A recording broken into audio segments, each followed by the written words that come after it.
An incredible game in Atlanta. Miami beats Georgia Tech 42-36. I'm not trying to rub it in, Dorsey. Dorsey Levens with me, Jeff Fischel, to talk about this one. Dorsey, I know you had a hard time watching this one. Let's start it with overtime. Let's start at the end and work our way back. The Yellow Jackets have 4th and 1 at the 2. They decide to go for it. They get stopped. But what do you think of the decision by Paul Johnson to go for it? I think it was the right decision. Georgia Tech's bread and butter is running the football. They've done it better than most people in the country the last 5 seasons since Paul Johnson has been at Georgia Tech. I think it was the right call. I think Miami's defense at the right time stood up to the plate and knocked one out the park. Because we've been talking about them on ACC Kickoff Live this morning, how they're ranked 11th against the run in the ACC and how Georgia Tech was going to run all up and down the field.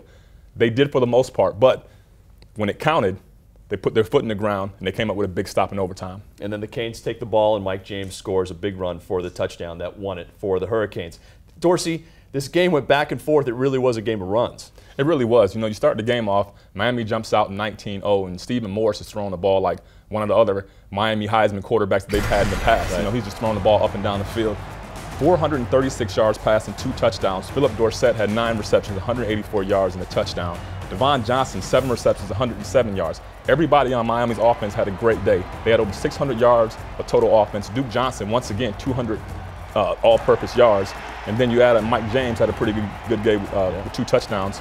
Pretty good day for Miami overall. So they started strong, ended strong. In between, Georgia Tech looked like it was the Yellow Jackets we were expecting. They scored 36 straight at one point. They were doing something right for a while. Yeah, I think they got back on track. I think they got comfortable in their run game. The confidence got up. You know, when you fall behind, the tendency is to get nervous because most teams have to pass to get back in the game. They had a big turnover, which got them back to 14 to 19. And I think once they got to that point, they got comfortable running the football again, and it was back to business as usual. Okay, we cannot overstate what this game means in terms of its impact on the ACC. Let's do one school at a time. First of all, Miami with the win. Now 2-0 in the ACC. Yeah, I mean, pretty impressive. You know, we didn't know what to expect from them, but they came up today, like I said, huge game on both sides of the football. Georgia Tech finds themselves behind the 8 ball right now, and they got a lot of work to do to try to dig themselves out of that hole. But now you need a lot of help from the other teams in the ACC as well to get back in the race. It's not looking good right now. Fans, we want to know now, after this big win by Miami, can the Hurricanes win the Coastal? Tweet us at the ACCDN. With Dorsey Levens, I'm Jeff Fischel. You're watching the ACC Digital Network, brought to you by Ruby Tuesday.